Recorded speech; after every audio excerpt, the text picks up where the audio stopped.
continuación, veremos cómo diligenciar el formato de caracterización de eventos. El formato de caracterización de eventos es un formato que apoya la configuración de la consola de monitoreo. El formato está compuesto en su parte superior por un recuadro, el cual hace referencia a la descripción de los tiempos de chequeo de la consola. Allí se debe indicar cada cuánto la consola debe hacer chequeo de un servicio, por ejemplo, PIN, disponibilidad, bandwidth, secciones, discos, memoria, CPU o procesos específicos. En este caso, tenemos que para PIN sería de cada 3 minutos. En caso de que no haya respuesta, la notificación sería no responde el PIN. El segundo recuadro en la parte central, convenciones, hace referencia a los colores que genera en el momento de poblar el documento. Esos colores son para facilitar la configuración de la herramienta y son utilizados por el administrador de la herramienta para saber qué debe de configurar.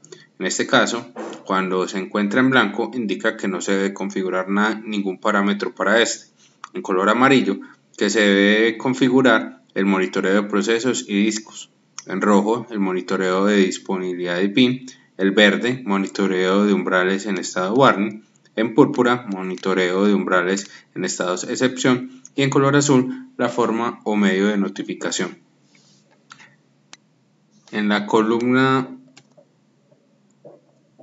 del lado izquierdo vemos un recuadro en el cual se indican las observaciones de cada uno de los campos que se van a diligenciar en el formato en la parte inferior.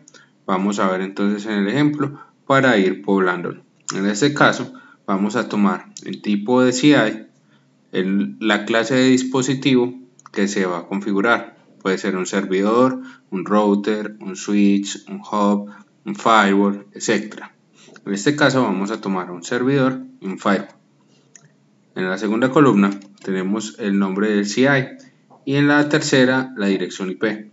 Estas deben de estar correctamente relacionadas con respecto a las topologías de los contratos para facilitar la búsqueda y configuración de la consola, y segundo, para que en el momento que se genere un evento coincida con el modelo y coincida también con la topología y puedan ubicarse fácilmente para su solución. En la cuarta columna tenemos la descripción de los servicios. En la descripción de los servicios tenemos primero el servicio de negocio. El servicio de negocio es el servicio de cara al cliente contratado con un ANS asociado. ¿Qué nos indica esto? Es lo que el cliente pagó por recibir. Entonces, en este caso, vamos a tomar la administración de la plataforma de servidores y la administración de la plataforma de seguridad perimetral. En el campo siguiente, servicio administrado, ese es el servicio técnico ligado al servicio de negocio. En este caso, en la administración de plataforma de servidores va a estar el DNS, DHCP, directorio activo, y para el firewall van a estar unas interfaces LAN y WAN. En la siguiente columna se encuentra una descripción de software en el cual se deben registrar todos aquellos procesos que componen el servicio técnico y que deben monitorearse para garantizar la disponibilidad del servicio. En este, entonces vemos que se activa con una X. ¿Por qué con una X? Porque este campo en especial tiene una pestaña adicional en el que nosotros debemos de indicar cuál es el proceso que se va a gestionar y bajo qué condiciones. Más adelante retomaremos este campo. En la siguiente columna se encuentra hardware. Esta hace referencia a los discos que debemos de monitorear, a los nombres de estos discos. En la siguiente columna, la columna de delay. En la columna de delay tenemos entonces el tiempo de retraso del alertamiento. Ejemplo, en este caso, para el disco A, en el cual se encuentra alojado el DNS, tiene un delay de 5 minutos. ¿Qué nos indica esto? Que si al hacer el chequeo, como vemos de acuerdo a la configuración, sea por un PIN de este disco y no hay respuesta durante 5 minutos, se va a generar la respectiva alerta para que sea atendida. En caso contrario, si es inferior a 5 minutos, el tiempo de respuesta entonces no se generaría. Este es importante porque vamos a evitar los falsos positivos. Un ejemplo, si tenemos en una instalación de este dispositivo en otra ciudad, por ejemplo, que se encuentre en otra ciudad remota y que haya cortes de luz, entonces podemos indicar el tiempo que posiblemente se demore en levantar de nuevamente el servicio, y de esta forma no vamos a recibir constantemente alertamientos. Luego tenemos una columna que nos indica PIN.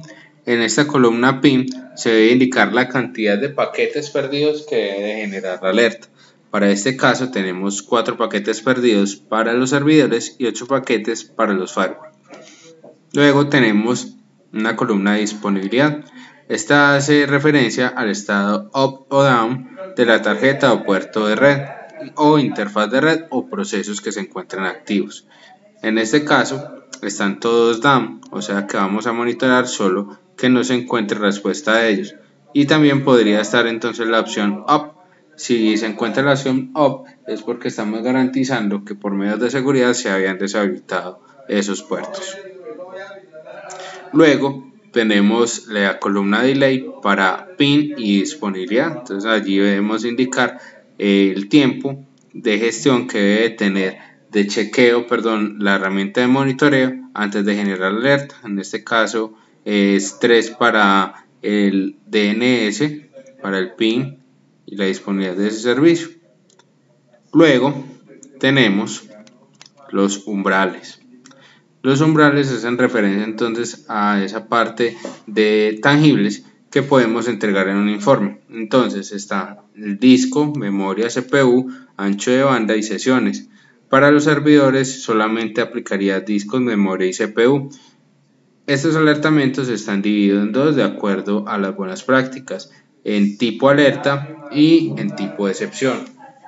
El tipo alerta son todas aquellas alertas que generan por un estado excepcional pero no indisponibilidad de un servicio. Por ejemplo, en el caso del disco, cuando está alcanzando un umbral del 90%, él nos puede generar una alerta para que nosotros realicemos actividades proactivas como una depuración de disco, como un backup del disco, como una limpieza de temporales, para que no genere indisponibilidad o degradación del servicio. El segundo tipo de evento es el tipo excepción. Este está dividido en dos. Mayor, cuando hay degeneración o degradación del servicio, podemos acceder a él, pero con limitaciones, pero aún no se ha caído. Y el otro es el crítico. El crítico nos indica que ya se cayó definitivamente este servicio.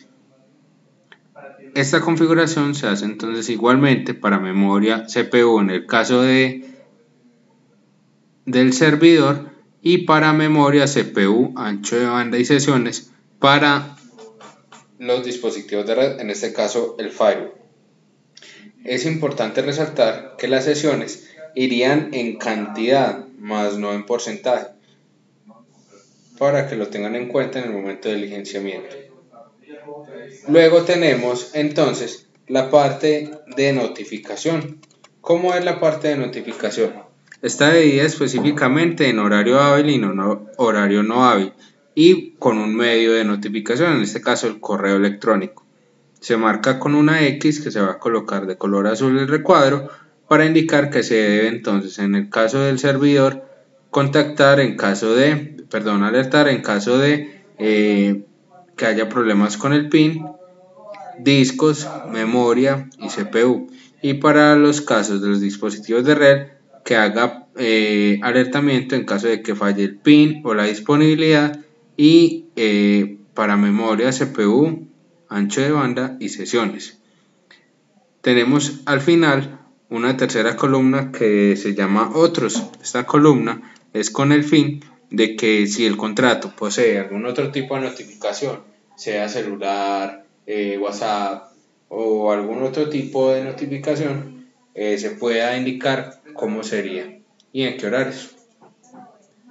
Retomando, entonces vamos a volver a la columna donde habíamos indicado un proceso que debe monitorearse, en este caso para el servidor, el directorio activo. Esto nos lleva a la segunda pestaña del componente del informe. Tenemos entonces el formato de caracterización. Debemos especificar la información necesaria para encontrar este proceso. Esa información necesaria es el servidor y la IP y el nombre del proceso que debemos identificar. En este caso, el servicio está asociado a unos puertos, a unos servicios internos, a unos logs y a unos roles. Luego debemos describir, si es necesario, por qué se debe monitorear o qué puede afectar. Y en el estado debemos indicar el estado, el cual va a alertar, en este caso para los puertos es el down, para los servicios es el servicio parado o stop, para el log cuando genera una alerta por warning o error, y para los roles cuando excede un tiempo determinado, en este caso time out 60 segundos, que es el que vemos acá. Entonces en los puertos cuando está por fuera un segundo debe alertar 30, así sucesivamente. Y también tienen configurados unos tiempos de delay, en este caso 0, para que se ejecute de forma inmediata el chequeo. Para que se ejecute de forma inmediata el alertamiento. Y luego tenemos entonces el timeout, que era el que hablábamos hace un momento, para que el dispositivo genere la alerta en tiempo que debe generar una alerta por no respuesta, en este caso 33 segundos, 30, 60, etc. Y por último tenemos el check time. El check time hace referencia a cada cuánto la consola debe generar la consulta, que era como el recuadro que habíamos visto inicialmente en la parte superior, pero en este caso para los procesos. Esta sería toda la información para diligenciar el formato de caracterización de eventos.